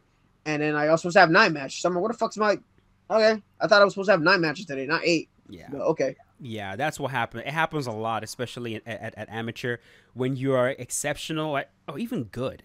They're just even good. The people, they look at you, they see your tape, they look at your win record, and people are going to start ducking you right away, which is eventually, unfortunately, going to force you to have to go pro. Right, it's gonna force you to go pro. I mean, it happened. That actually happened too at like a tournament after the season. Yeah, like, I went. I'm up to wrestle. Like, where'd the guy go? Like, oh no, he saw who you were and he just left. Yeah. And I was like, all right. I'm not that nice. Like, come on now. It's man, it's not easy, bro. Like, people who have never competed, like, they don't understand. Like, this shit's nerve wracking, bro. Like, it's not easy. I know. You have how many competitions under your belt already? Have you done? I have less than the people that would by this time. Like, less. Like, I was thinking about it. Like my college record, including JUCO, is like 74 wins, 27 losses, and nigga, 74. Are you kidding, bro? That's 74. That's combat. I know. It's wrestling, but like, that's combat. You did 74. Yeah, but there's like guys with like who've been doing it and they've had like thousands. I understand. By this time. That's my point. Like, you've done it so many freaking times. There are people that it's gonna be like their first time, legit, their first time, right? So like, it really isn't easy, and it's not that you're a pussy or whatever. I mean, even Donald Cerrone talked about how, even after he was already an established fighter, he was still scared to go in there and fight. It's normal. Yeah. I kind of just go like the word, like, it's just like, I even say this, like, it's just a wrestling match. Like, the world's not gonna blow up if I lose this match. Like, I don't lose anything if I lose a wrestling match or I lose a jiu-jitsu match or something like that. But man, it's gonna be different with MMA. That's the thing.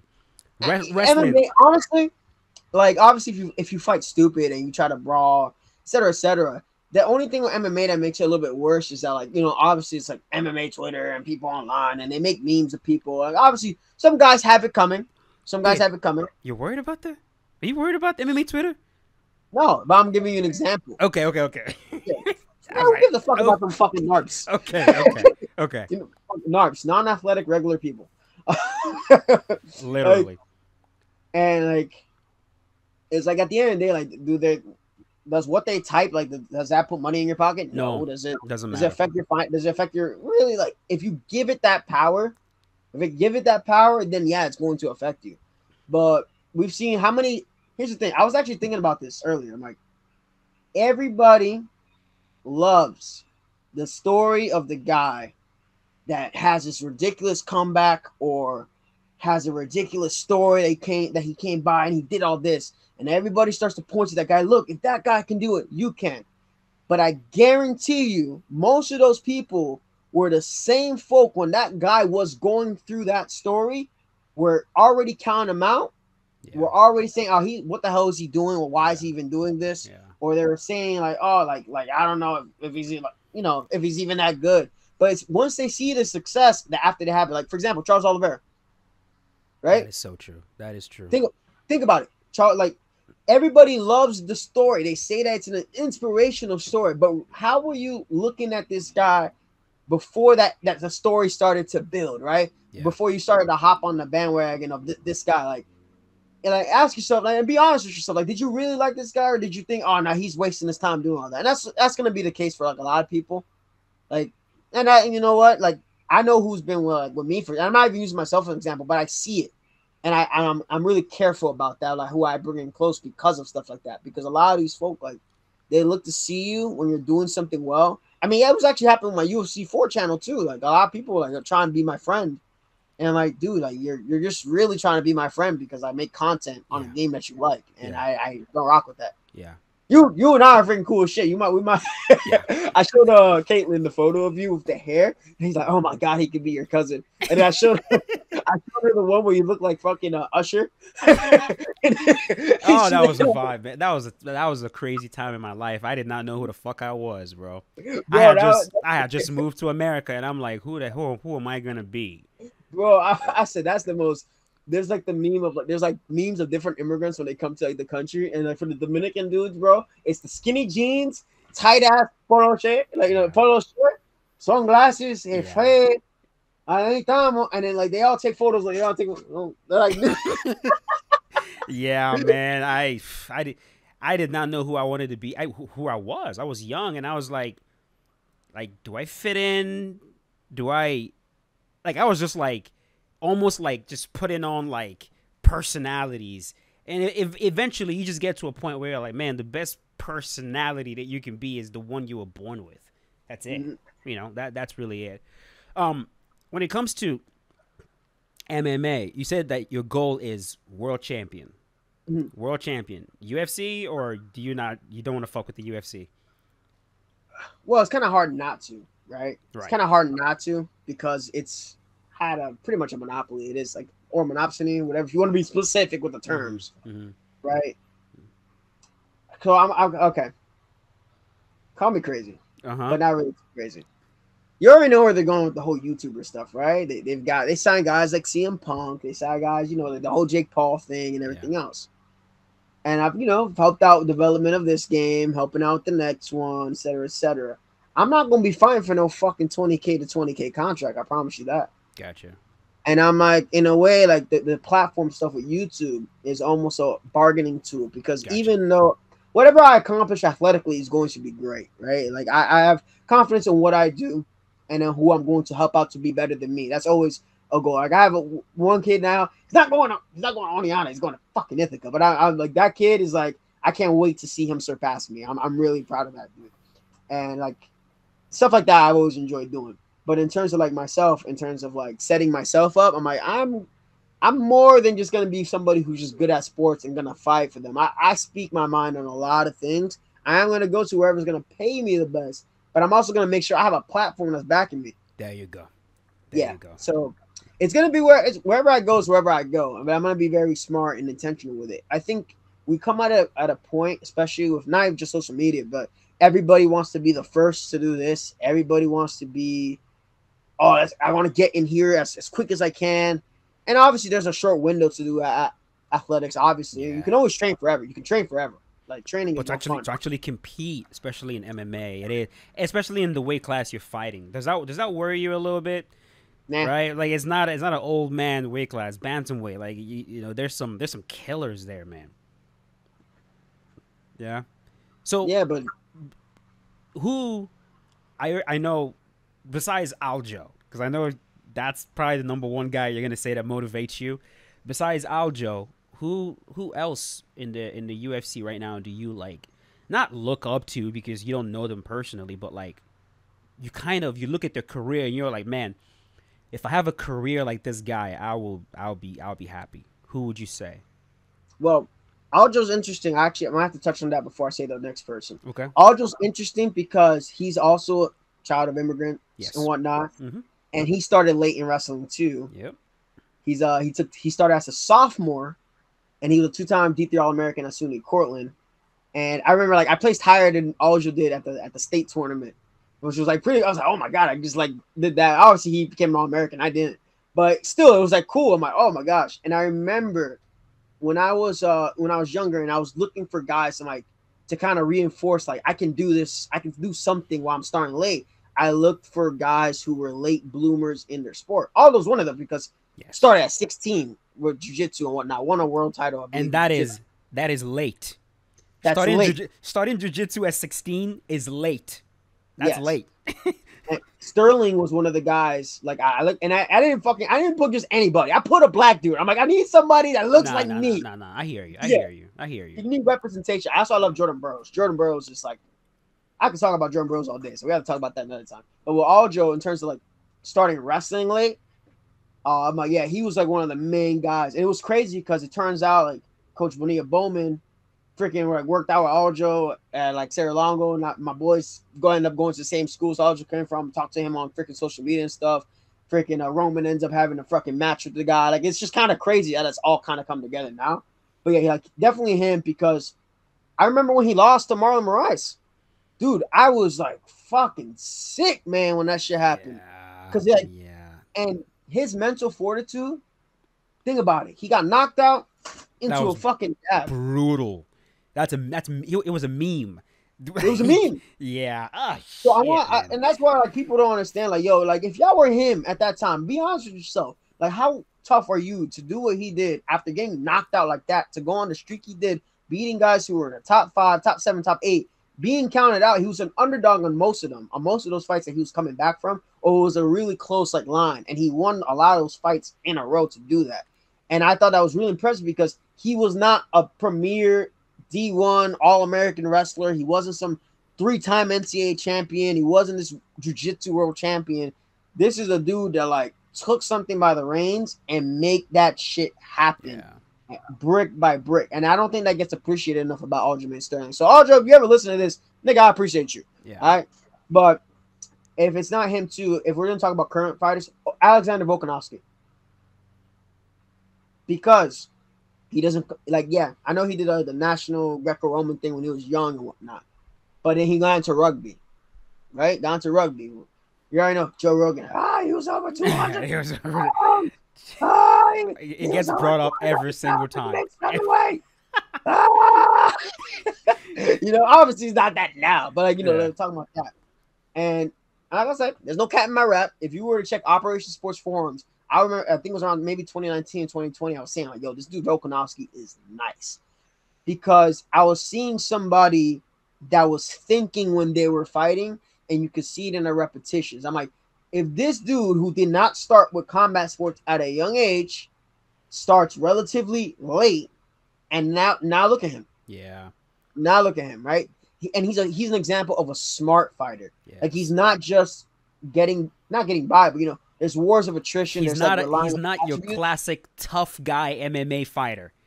He could have done anything and be good at it. Like Dominic Cruz, for example. Smart guy. Smart as hell. Smart guy, yeah. Smart guy. Henry Cejudo as well. Some of these guys very, very intelligent. Clearly intelligent, yeah. Yeah. And Volkanovski, like, and mind you, Volkanovski beat MMA sweetheart at the time, Max Holloway. I remember that bout. That bout was like, actually no, when he neutralized Aldo, I was annoyed. But I was annoyed because of the clinching.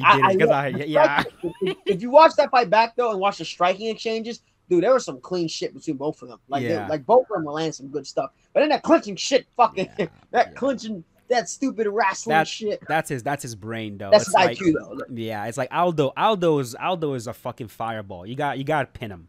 You got to pin him. Yeah, for sure. You got to pin him. Pin him or you douse him out with a fucking waves and waves.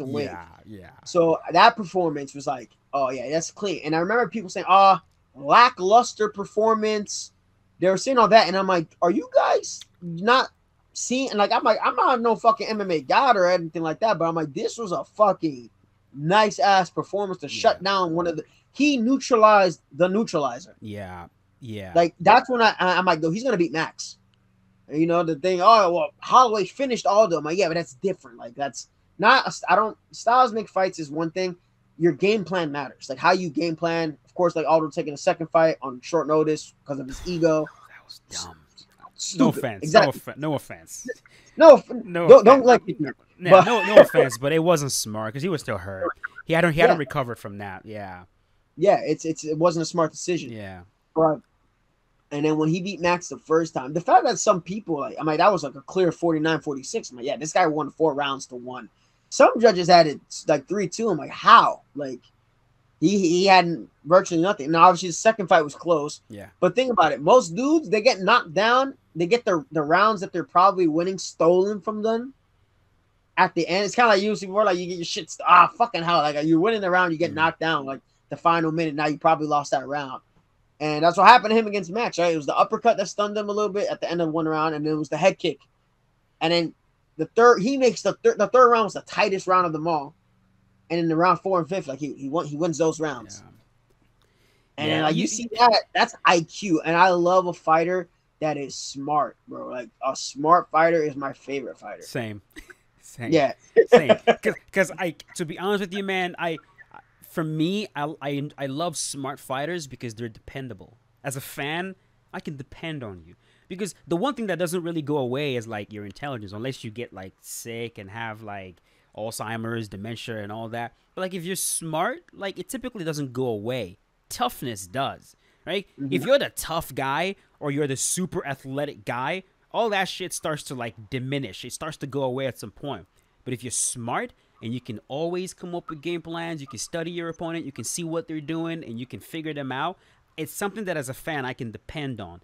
And when I see you in a sticky situation, it's a big reason why I'm a big fan of a show like Prison Break, for example, with Michael Scofield, or why I like Raymond Reddington. I've watched that. Oh man, you have to watch Prison Break. What platform is that on? Prison Break is on Amazon Prime. You can find it on Amazon Prime. We have that. Yeah. We don't got no Netflix no more. Gotcha. Now I'm not feeling. I feel you. So like Michael Scofield is a very intelligent guy. I'm not gonna spoil the whole thing, but like no matter what situation he found himself in, he had an answer because he used his brain. Someone else like that in the show is Raymond Reddington with The Blacklist. Have you seen The Blacklist? Yeah, nigga, you too busy wrestling to fucking watch TV. I should be more like you. But hey, that's not true. My girl, we were watching Law and Order SVU, like. Man, I can't with that show, bro. I can't with that show. It's too real. It's too real. That show. They filmed an episode right by where I used to live. I used to live at 173rd by J. Hood Wright Park in Washington Heights, and they filmed one of them bitches. And I went by that. I was like, yeah, being a dickhead 9-year-old. Yeah. Yeah, Raymond Reddington, someone else like that. The Mentalist with Patrick Jane, another really, really intelligent guy. I love fighters like that. It's why I'm a big fan of John Jones, because it's like, I tell myself, man, no matter what you do to John Jones, man, no matter how much you're whooping that dude, no matter how far ahead you are, he's going to find something. He will find something, a way to come back and win. And I like that, and I'm so glad that that's the kind of fighter you're going to be, because I want to be able to watch your fights, not like I watch John Jones's fights. Like I want to be able to watch you fight and know he'll be okay, because this is different now. You're gonna be the first MMA fighter that I actually know personally, and I don't know I really don't know how I'm gonna handle that when I'm watching you get hit. And fucking someone takes you down and they mount you, or like you're in serious trouble. Like, do not have that devil speak in this. No. It's gonna happen at some point. But you never know. You always have to prepare for that shit. You never know. Yeah, and like I wanna know that, man. Like Romero is going in there with this. He's going in there with IQ. He's going in there with intelligence, with brain, and that's gonna like help me sleep at night, because like, okay, he's not gonna do something stupid, and if he does, he's gonna correct that, and he's not gonna keep doing dumb shit. And also, let's be honest, man, when you become a fighter, you're gonna start getting exposed to some crazy shit, like women. I had my face already. Yeah, stuff like that, drugs, partying, and all that. Right. Good luck. Yeah, and I like the fact that like you're smart enough to know that, man, that leads down like a very specific road, and it's not a good one, right? Well, yeah, I had a lot of friends. Yeah, I had a lot of friends that like lost potential. They wasted away. Like I go back downstate, and like they haven't made like no progress at all. And a lot of times when people start doing that stuff, they'll go, "Oh, I see that this guy who's at a high level is doing it. Why can't I do it?" And it's like, that guy probably has millions and millions of reps of stuff to where 1 week or so, obviously, if it becomes a recurring problem, no matter who you are, it becomes a problem, Yeah. right? And even we saw the difference of that in John Jones' performance when he went from partying and being on cocaine I'm like, before when he started taking shit seriously. I'm Holy like, shit! what the like? Night, Damn. night. Sometimes I wonder, like, you know who demonstrates that like really, really well? Habib. Mm-hmm. Habib. That Yeah, dominance right there. The man doesn't drink. He doesn't party. He doesn't do any of that crazy shit. He just freaking puts his head down, focuses on his religion, his family, his coaches, his students, and look at what his fights look like. That's what fights look like when you're clean. And when I use the word clean, not just like drugs or whatever, but like when you have a very focused mind and you don't have distractions. People don't even win rounds against him. You don't get that way by having one foot in MMA, and on the weekends you go and get drunk and yeah. snort Only cocaine. You two know what I people mean? have won rounds against him, and one round Exactly. is the round he took off. Exactly. So like I'm so happy that like that you're that guy, and that's why I enjoy being your friend. I enjoy being your friend because I don't have to worry about you. I don't have to worry about you. I don't gotta. I'm not afraid that I'm gonna fucking wake up one day and hear that you got arrested. I know that's not gonna happen. I'm not gonna. Yeah, I'm not worried that you're gonna fucking ruin your life from getting some bimbo pregnant, or like I'm gonna hear something on the news that like you assaulted someone. Like you're a responsible guy. You wake up. You go and you train. You try to better yourself. You try to take care of your girl, take care of your family, take care of your brother, your mom, and just man to man shit. I respect that. I respect that so much because you're young. You're young enough that you can have fun, but you're not doing that because you understand how important your future is.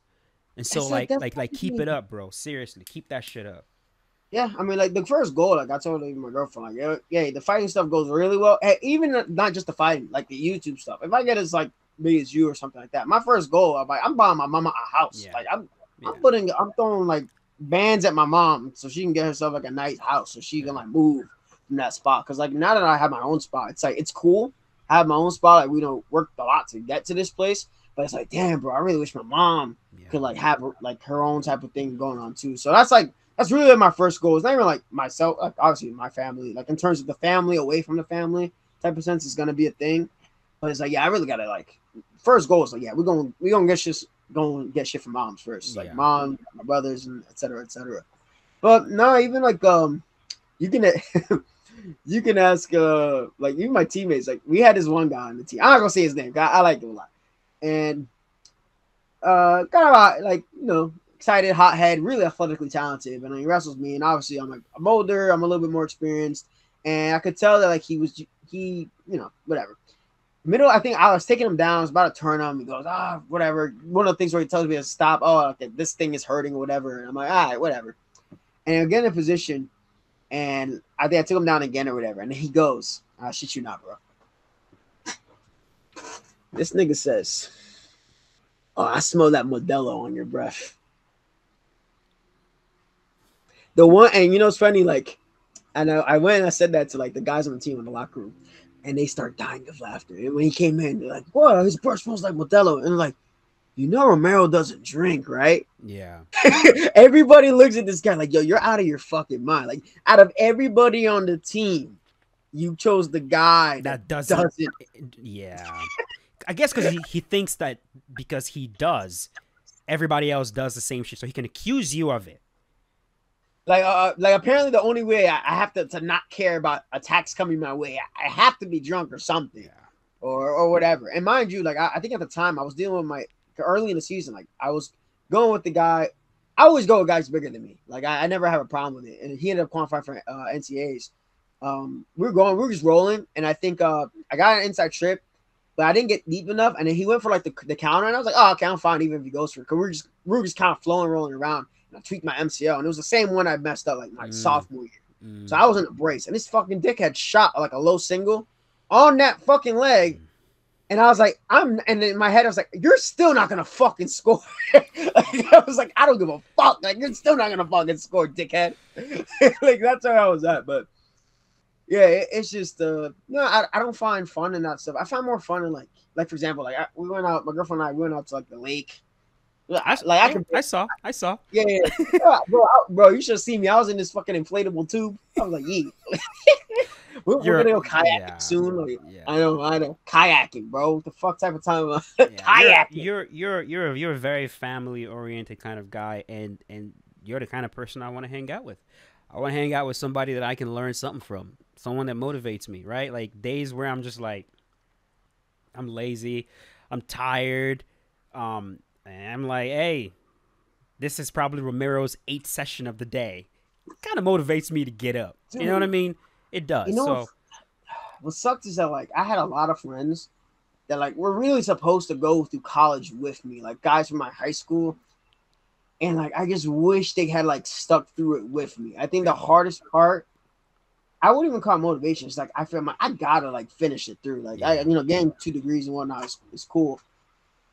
But it was just kind of the toughest part is that like you see like your friends that were definitely more talented than you when you started, also still just as hardworking, and it just kind of sucks because I'm like, man, like I envisioned it being all of us being here, yeah, and I remember there was a time like when I was in high school, like we would all like, all right, yo, let's go run the South together, let's go run and work out open mat, and then we'd get dropped off. One of the coaches would drop us off, or like Coach Lorenzi would literally go, he's like, hey, you guys got to make sure Romero gets a ride home tonight. He ran here. Like, and like, I didn't like to ask for rides. So I was just like, I don't know, I'm good. And I'd run, bro.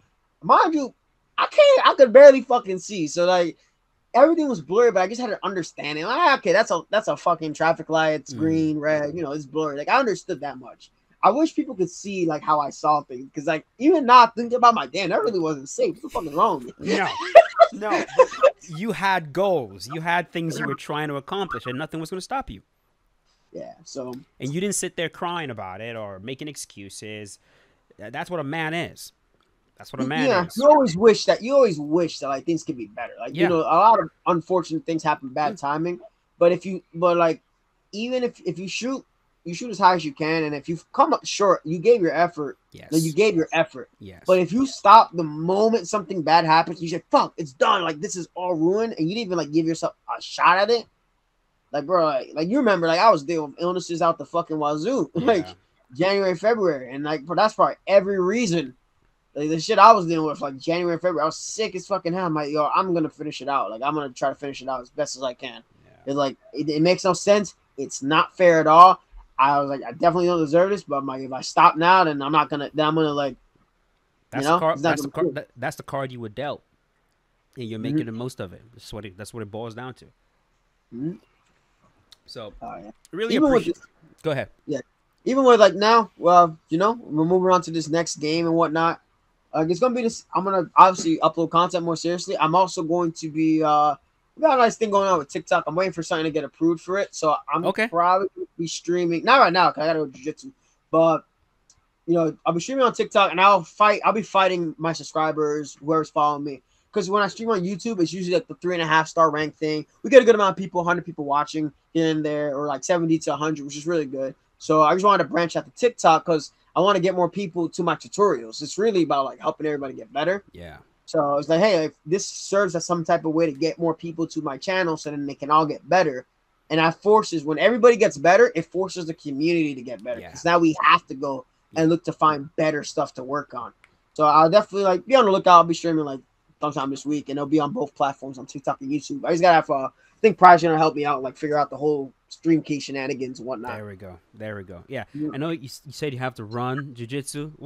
We're the same time, right? It's 6 p.m. where you are right now. Yeah. Yeah. So I keep freaking asking you this question every single time. My brain. Are you in Nigeria? No, you're not. You're here. Yeah, dude, my freaking brain, man. All right, so what time is class? It's at 6:30, so I just gotta run over there. It's like 2 miles. Okay, yeah, I have mine is at 7, nogi 7. I don't know what we're working on. Yeah, I've mostly just been doing nogi at this point. I prefer nogi so much. Yeah, dude, it's better. Well, okay. I won't say I won't say it's better. Gi is harder. Gi is definitely harder. It's more difficult by a mile. It's so much more technical. Just being athletic, just being fast, just being whatever. If you're spazzy and you go do gi, you're gonna get slowed down completely. Oh yeah. Yeah, but no gi to me is just because I love leg locks at this point, and a lot of the leg locks are not really legal in the gi and Filthy, filthy foot fetish. I love. Oh my god, I love me some leg locks, bro. I just love how deadly they are, and I love how afraid people are of it. I love that. I love that. Like when you leg lock someone for the first time, the next time they approach your guard, it's like a different thing. You're like, holy shit, he's scared. It's a mental thing. Like he's afraid right now. You touch his legs, he fucking overreacts and gives you his back. I'm like, oh my god, it makes perfect sense. This I love it. People don't want their legs. I'm not gonna break your leg, but yeah, that threat. Don't be that guy. Yeah, never be that guy. I've never hurt anybody. Never gonna hurt anybody. So yeah, I'm gonna go train as well. Probably not gonna spend too much time, and then that will be that. So probably gonna end this right here. I don't know how long we've been recording. There you go, about an hour 30 minutes. So we had some good time. I don't think I asked you everything I wanted to ask you, but I think I asked you enough. I think so. Yeah, I think so. Where can people find you? Let's end with that. You can find me on Romero17 with Roman numerals, so it's XVII. And you'll probably, if you can't find it on the YouTube section, you'll probably find me in like Henry's comment section or something. There you go. But Twitter? You'll find me there. You'll find me there on Twitter. It'll be just a Romero XVII. That'll be my Twitter, and of course my TikTok. I think it's a Romero XVII or a Romero XVII. It has everything there, so you can find me on all those social media platforms. And I'll be streaming consistently, especially leading up to this new game. And yes, you'll see when you guys get it. You'll see when you guys get it. Is all I'm gonna say. It's gonna be good. It's gonna be good. There's some things that will surprise people. And how about this? We'll end it here. Do you think UFC 5, from what you've seen, is better than UFC 4? Oh yeah.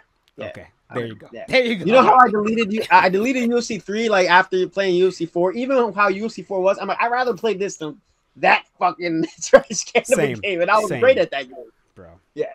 So I can't wait for people to see what EA has been cooking up with UFC 5. Not everything is gonna be all nice and rosy, but I think people are gonna be pleasantly surprised. I think they'll be pleasantly surprised. Yeah. So yeah, thank you so much for doing this, man. Really appreciate it. And I'm gonna leave a link in the description below to like all your info, Twitter, TikTok, YouTube, so people can go follow you. And yeah, thank you. Sweet. Appreciate you, my boy.